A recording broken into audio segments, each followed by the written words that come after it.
आज का जो हमारा टॉपिक है वो है पॉलीमॉर्फिज्म। पॉलीमॉर्फिज्म का मतलब ये होता है कि ये बेसिकली दो वर्ड्स का ना कॉम्बिनेशन है। पोली जो है इसका मतलब होता है two or more than two. एक वर्ड होता है मोनो, एक होता है पोली। मोनो का मतलब होता है वन और पोली का मतलब होता है two or more than two. और मॉर्फिज्म का जो मीनिंग है वो है शेप से निकलता है, शक्ल यानी इसका मतलब ये है कि दो या दो से ज्यादा शेप्स वाला, शक्लों वाला। मतलब एक चीज एक ही है लेकिन उसकी दो या दो से ज्यादा शक्लें हैं उसकी।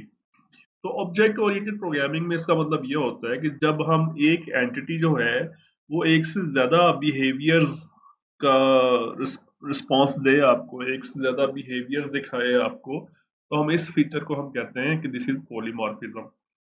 तो इसमें क्या होता है कि हम एक एग्जाम्पल के तौर पे देखते हैं कि ऑब्जेक्ट्स होते हैं कॉमन बेस टाइप के।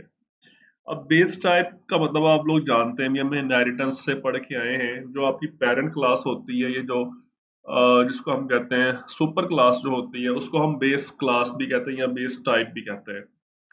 तो उसकी बहुत सारी चाइल्ड क्लासेस भी हो सकती हैं। तो जो ऑब्जेक्ट्स होते हैं चाइल्ड क्लासेस के, वो सब का पेरेंट सेम होता है, लेकिन अ, होते तो सारे मतलब बेस टाइप के ही चाइल्ड होते हैं ना। तो रन टाइम पे जाके हम ये देखते हैं कि एक ऑब्जेक्ट है, वो बज़ाहिर तो आपको बेस टाइप का नजर आ रहा होगा, लेकिन वो इनसाइड किसी एक स्पेसिफिक चाइल्ड क्लास के साथ बिलोंग करता होगा। तो वो मतलब जब वो उसको रन करेंगे तो अपने स्पेसिफिक चाइल्ड का बिहेवियर परफॉर्म करेगा। अब ये बात थोड़ी सी मुश्किल लग रही है, लेकिन अभी हम इसको एग्जाम्पल के जरिए समझेंगे। ये पहले हम एग्जाम्पल देख लेते हैं, बाद में हम इसको ना समझते हैं इसकी टेक्निकलिटीज को। ये देखें, हमारे पास एक क्लास, उसका नाम है शेप। ये हमारी क्या है, ये बेस क्लास है। ठीक है। और इसमें जस्ट वन फंक्शन है, उस फंक्शन का नाम क्या है, ड्रॉ। तो अब चलते हैं एक और जो है ना, उसकी एक चाइल्ड क्लास है, ये सर्कल। सर्कल के आगे क्या लिखा हुआ है, कॉलन शेप। इट मीन्स कि सर्कल जो है it is the child of shape. Shape is the parent and circle is the child. यहाँ पे एक और फंक्शन इसी नाम से बनाया हुआ है, ड्रॉ के नाम से, जो कि पेरेंट के अंदर भी है, लेकिन उसका जो बॉडी कुछ और है और इसकी बॉडी कुछ और है। ठीक है। मतलब जस्ट मैसेज लिखा है अभी फिलहाल हमने, लेकिन बताने का मकसद ये है कि उसकी बॉडी, जो उसकी इम्प्लीमेंटेशन है, इसकी बॉडी को हम उसकी इम्प्लीमेंटेशन भी कहते हैं। तो जो इम्प्लीमेंटेशन होती है वो सेम फंक्शन है, सेम नाम का फंक्शन है, जो कि पेरेंट के अंदर भी मौजूद है और जो चाइल्ड के अंदर भी मौजूद है, लेकिन उनकी इम्प्लीमेंटेशन का यानी कि उनकी बॉडी का फर्क है। अब हम एक और क्लास देखते हैं। इस क्लास का नाम क्या है, रेक्टेंगल। ये भी शेप क्लास की चाइल्ड है। अब शेप क्लास जो है ना, वो पेरेंट है, इसके दो चाइल्ड हैं, एक का नाम सर्कल है, एक का नाम रेक्टेंगल है। और ड्रॉ का मेथड जो है ना वो दोनों के अंदर है। ठीक हो गया, यहां तक बात क्लियर है। अब हम जब ऑब्जेक्ट बनाते हैं, यहाँ पे फर्ज करिए आप देखें क्या लिखा हुआ है, शेप। ये हम ऑब्जेक्ट बना रहे हैं, शेप कौन सी क्लास का, shape is equal to shape one, is equal to नहीं, shape one equal to new shape. यहाँ पे किस क्लास का ऑब्जेक्ट बनाया जा रहा है, शेप क्लास का। अच्छा, अब आप नेक्स्ट स्टेटमेंट पे गौर करें। यहाँ पे ये बहुत इंटरेस्टिंग चीज है, इसको हम समझते हैं जरा गौर से। क्या लिखा हुआ है जी, shape, shape two equal to new circle. यहाँ पे आपको एक नई चीज देखने में आ रही होगी कि यहाँ पे हमने कौन सी क्लास लिखी है, शेप, और यहाँ पे कौन सी लिखी है, सर्कल। तो ये यहाँ पे कोई और क्लास लिखी है, यहाँ पे कोई और क्लास लिखी है। तो ये उस सूरत में वैलिड होता है जब यहाँ पे पेरेंट हो और यहाँ पे उसकी चाइल्ड हो। तो this is perfectly valid in object oriented programming. यानी आपने ऑब्जेक्ट किसका बनाया, उसकी पेरेंट टाइप का, पेरेंट क्लास का, लेकिन उसको इनिशियलाइज देते हुए, इनिशियलाइज करते हुए कौन सा ऑब्जेक्ट दे दिया, सर्कल टाइप का ऑब्जेक्ट। ठीक है। ये जस्ट वेरिएबल है पेरेंट का, लेकिन पॉइंट किसको कर रहा है, उसके चाइल्ड को पॉइंट कर रहा है।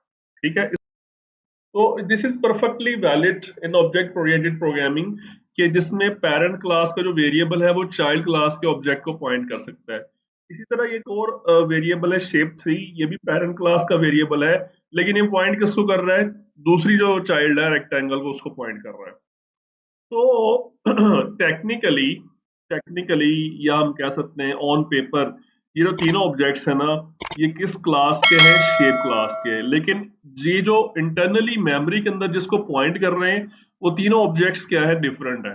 एक तो जेन्युइन शेप को ऑब्जेक्ट पॉइंट कर रहा है, दूसरा जो है वो सर्कल ऑब्जेक्ट को पॉइंट कर रहा है, और तीसरा रेक्टेंगल को। ये बात एक और आपने यहाँ पे याद रखनी है कि ये सिर्फ और सिर्फ ये जो हमने लिखा है ना कि इधर ये कोई और क्लास है, इधर कोई और क्लास है, ये सिर्फ पेरेंट और चाइल्ड के पॉइंट ऑफ व्यू से ये स्टेटमेंट वैलिड है। अगर इन दोनों क्लासेस का आपस में कोई लिंक नहीं है, ये कोई और क्लास है और ये कोई और क्लास है, उनमें में पेरेंट चाइल्ड का रिलेशनशिप नहीं है, तब आप ये स्टेटमेंट नहीं लगा सकते। ठीक है, ये सिर्फ और पेरेंट और चाइल्ड के लिए वैलिड है। अच्छा, अब नेक्स्ट यहाँ पे चलते हैं। यहाँ पे लिखा है जी शेप वन डॉट ड्रॉ। अब आप देखें, इसको गौर से समझे जरा। यहीं पे पॉलीमॉर्फिज्म की आपको समझ आएगी। ये फंक्शन एक ही है, ड्रॉ के नाम का फंक्शन है, लेकिन ये तीनों ऑब्जेक्ट्स के ऊपर डिफरेंट रिस्पॉन्स देगा आपको। तीनों ऑब्जेक्ट्स पे डिफरेंट रिस्पॉन्स देगा। जब आप ये सेम फंक्शन है, इसको आप रन करेंगे शेप वन के ऊपर, तो shape one is pointing towards a shape object, तो ये जाएगा शेप क्लास में और इसका जो ड्रॉ का फंक्शन है उसको एग्जीक्यूट करेगा। लेकिन अगर आप ड्रॉ का फंक्शन अप्लाई करेंगे शेप टू के ऊपर, तो शेप टू टेक्निकली तो शेप क्लास का ऑब्जेक्ट है, वेरिएबल है, लेकिन पॉइंट किसको कर रहा है? सर्कल टाइप के ऑब्जेक्ट को। तो इस दफा जो ड्रॉ फंक्शन चलेगा वो शेप का नहीं चलेगा, बल्कि इस सर्कल क्लास से जो ड्रॉ का फंक्शन है वो चलेगा। तो रिस्पॉन्स डिफरेंट हो गया। सेम फंक्शन है बज़ाहिर। अगर आप फ्रंट एंड पे देखिए, आपको बैक एंड का नहीं पता, आपको बैक एंड का नहीं पता कि बैक एंड पे क्लासेस कैसे डिफाइन है, तो बज़ाहिर तो आपको यूं लग रहा है कि फंक्शन सेम है, लेकिन उसके बिहाइंड आपको पता है, जिसने वो लाइब्रेरी लिखी है उसको पता है कि ये इसका रिस्पॉन्स डिफरेंट आएगा। ठीक है, लेकिन जो फ्रंट एंड यूजर है उसको बज़ाहिर दिखने में फंक्शन सेम ही लगेगा, लेकिन उसको आउटपुट डिफरेंट नजर आएगा। ठीक है, तो एक फ्रंट एंड पे सेम ऑब्जेक्ट है, लेकिन उसका 3 डिफरेंट रिस्पॉन्सेज हैं उसके। इसी चीज को हम कहते हैं पॉलीमॉर्फिज्म। एक चीज का एक से ज्यादा रिस्पॉन्स देना है, एक मुख्तलिफ रिस्पॉन्स होना है इसके। ठीक है, अब हम वापस थोड़ा सा ऊपर आते हैं। ये देखें, अब यहाँ पे कुछ और चीजें हम डिस्कस करेंगे। एक चीज तो आपको समझ आ गई कि इसका जो है ना objects of common base type का मतलब क्या है, कि एक सेम पेरेंट के मुख्तलिफ चाइल्ड के जो ऑब्जेक्ट्स होते हैं वो डिफरेंट रिस्पॉन्स देते हैं। इसमें फिर क्या होता है, आप कोड रीयूज भी कर सकते हैं, और सी शार्प में जो पॉलीमॉर्फिज्म होती है उसको अचीव करने के लिए, मतलब पॉलीमॉर्फिज्म को अप्लाई करने के लिए हम किन किन चीजों का इस्तेमाल करते हैं, उसमें ये एक चीज है मेथड ओवरराइडिंग, मेथड ओवरलोडिंग, और एक चीज होती है इंटरफेसेस, एक इनहेरिटेंस, फिर एक और चीज आती है डायनामिक बाइंडिंग, और run time resolution of method calls. तो ये बहुत सारी चीजें हैं, इनको मैं अभी फिलहाल इन शॉर्ट बता रहा हूँ आपको। सबसे पहले तो हम देखते हैं मेथड ओवरराइडिंग। ये नीचे उसने इसको डिटेल से भी बताया हुआ है। मेथड ओवरराइडिंग का मतलब क्या होता है कि एक फंक्शन था, एक मेथड था जो कि पेरेंट के अंदर डिफाइन था, चाइल्ड के अंदर जाके आपने उसको रीडिफाइन किया। उस फंक्शन को आपने क्या किया? उस फंक्शन को रीडिफाइन किया। रीडिफाइन करने से मुराद ये है कि आपने उसकी बॉडी चेंज कर दी। जो पेरेंट के अंदर उसकी बॉडी थी वो पेरेंट के अंदर रहेगी, लेकिन जब चाइल्ड क्लास का ऑब्जेक्ट बनेगा तो मेथड सेम है, लेकिन उसकी जो इम्प्लीमेंटेशन है, जो उसकी बॉडी है, वो चेंज हो गई है। इसे हम कहते हैं मेथड ओवरराइडिंग। यानी यहाँ पे जो सर्कल क्लास है, ये पेरेंट के ड्रॉ फंक्शन को यहाँ पे ओवरराइड कर रहा है, उसकी इम्प्लीमेंटेशन को चेंज कर रहा है। इसी तरह जो रेक्टेंगल फंक्शन, रेक्टेंगल क्लास है, उसने भी अपनी पेरेंट के ड्रॉ फंक्शन को ओवरराइड यहाँ पे किया है। ठीक है, तो ये तो होगी मेथड ओवरराइडिंग। अब मेथड ओवरलोडिंग क्या होती है? मेथड ओवरलोडिंग से मुराद ये होता है कि एक ही क्लास के अंदर, फिलहाल यहाँ पे मेथड ओवरलोडिंग इस्तेमाल नहीं की गई, लेकिन हमने कुछ प्रीवियस, जैसे हम कंस्ट्रक्टर्स का हमने इस्तेमाल किया था। मैं आपको वापस जरा प्रीवियस लेक्चर्स की तरफ लेके चलता हूँ। कंस्ट्रक्टर्स वाला टॉपिक देखें आप। हाँ जी, यहाँ पे देखें, कंस्ट्रक्टर्स पे जब हम काम कर रहे थे तो आपने नोट किया था कि हमने एक फंक्शन बनाया है लाइक दिस पर्सन। ठीक है, ये पैरामीटर लेस कंस्ट्रक्टर है। फिर हमने एक और फंक्शन बनाया उसी नाम से पर्सन, लेकिन इस दफा इसके 2 पैरामीटर्स हैं। और फिर हमने एक और फंक्शन बनाया पर्सन। ये बेसिकली ये जो है ये कॉपी कंस्ट्रक्टर है, ये किसी और ऑब्जेक्ट जो उसी क्लास का है ऑब्जेक्ट है उसको रिसीव कर रहा है। अब एक ही नाम के 3 फंक्शन हैं, एक ही नाम के 3 फंक्शन है सेम क्लास के अंदर। मेथड ओवरराइडिंग में तो था ना कि वो एक पेरेंट का फंक्शन चाइल्ड के अंदर जाके ओवरराइड हुआ है। यहाँ पर सेम क्लास है, क्लास सेम है, और उसके अंदर एक ही नाम के एक से ज्यादा फंक्शन है। ये एक पहला फंक्शन है, ये दूसरा फंक्शन है, ये तीसरा फंक्शन है, लेकिन डिफरेंस कहाँ पर लाई करता है? उनके पैरामीटर्स में। यहाँ पे कोई पैरामीटर नहीं है, यहाँ पे दो पैरामीटर्स हैं और यहाँ पे भी ऑब्जेक्ट पैरामीटर है। तो इस कॉन्सेप्ट को हम कहते हैं मेथड ओवरलोडिंग। ठीक है, मेथड ओवरलोडिंग भी पॉलीमॉर्फिज्म के अंदर इस्तेमाल की जा सकती है। मतलब जैसे अभी हमने देखा कंस्ट्रक्टर जो तीन थे, कंस्ट्रक्टर्स के अलावा हम कुछ खुद कंस्ट्रक्टर्स के अलावा भी कुछ ऐसे मेथड्स बना सकते हैं जो मेथड ओवरलोडिंग का परफॉर्म करते हैं। उसमें भी आप देख सकते हैं फंक्शन का नाम एक है लेकिन वो डिफरेंट उसकी इम्प्लीमेंटेशन है, डिफरेंट रिस्पॉन्सेज है उसके। फिर इसमें एक चीज है इंटरफेसेस। इंटरफेसेस हमारा नेक्स्ट लेक्चर, उसको भी हम देखेंगे। और फिर डायनेमिक बाइंडिंग, ये है dynamic binding and run time resolution, very important topic. इसका क्या मतलब होता है डायनेमिक बाइंडिंग और रन टाइम रेजोल्यूशन का? देखें, अभी यहाँ पे जो हमने देखा था, ये जो इस कोड पे देखें, यहाँ पे डायनेमिक बाइंडिंग हो रही है। यहाँ पे देखें हमने क्या लिखा है, शेप टू डॉट ड्रॉ।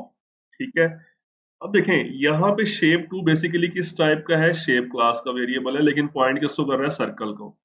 तो अभी तो हमने खैर यहाँ पे डायरेक्टली लिख दिया कि ना ये सर्कल टाइप का ऑब्जेक्ट है, लेकिन समटाइम्स हम यूजर से पूछ के, रन टाइम पे यूजर से पूछ के उसको किसी खास चाइल्ड की तरफ पॉइंट करवाते हैं। लेकिन यहाँ पे तो कंफर्म है ना कि वो इसको सर्कल को पॉइंट कर रहा है, लेकिन समटाइम्स यूजर से पूछ के हम पेरेंट क्लास के वेरिएबल को इसके किसी चाइल्ड की तरफ पॉइंट करवाते हैं। यानी हमें प्रोग्राम राइट करते हुए बिल्कुल भी श्योर नहीं होता कि ये रन टाइम पे कौन से वाले चाइल्ड को पॉइंट करेगा।